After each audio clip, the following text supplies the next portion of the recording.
Connaissez-vous le Puy-en-Velay, cette pittoresque ville du Massif central, bâtie sur les flancs de véritables volcans?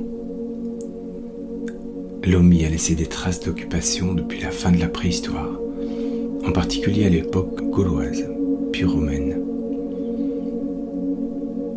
Des guérisons miraculeuses seraient à l'origine d'un vibrant culte à la Vierge Marie, attesté dès le 5e siècle.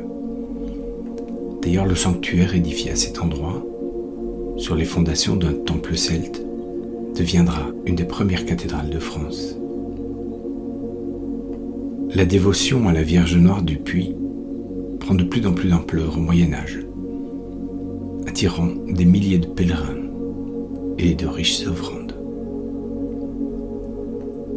Charlemagne, Saint-Louis, François Ier et de nombreux autres rois viennent s'y recueillir.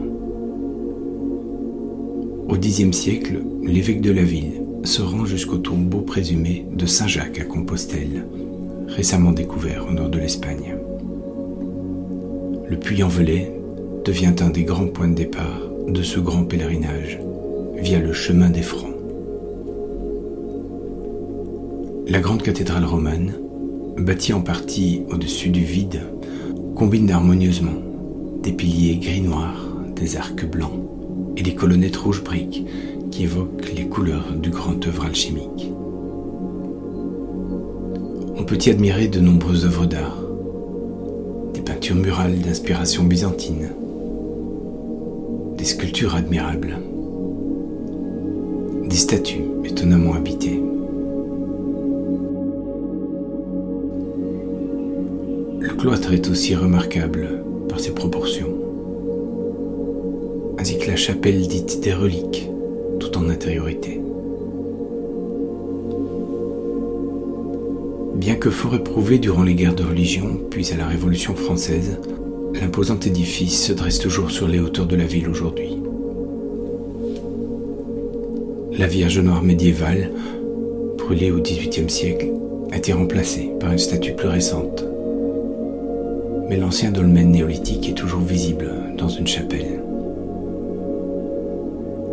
Cette grande dalle de basalte noir porte toujours le nom de Pierre des Fièvres, en souvenir de cette femme qui fut guérie.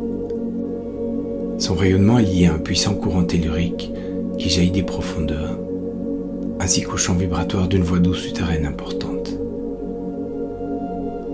Sous la pierre se croisent aussi de nombreuses lignes géomagnétiques, celle du métal or, une fréquence de guérison et les douces émissions d'une énergie sacrée féminine associée à la Vierge Marie ou autrefois à la terre-mère des Celtes.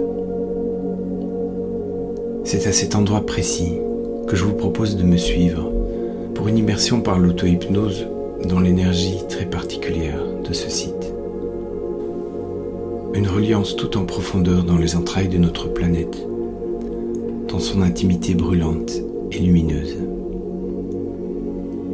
Il vous suffit pour cela de suivre le lien sous cette vidéo pour accéder à la bande audio de cette induction. Vous trouverez sur le site internet toutes les instructions pratiques pour vous préparer à ce voyage au cœur de vous-même, dans les fréquences singulières de ce haut lieu vibratoire. Au grand plaisir de vous accompagner dans cette expérience initiatique.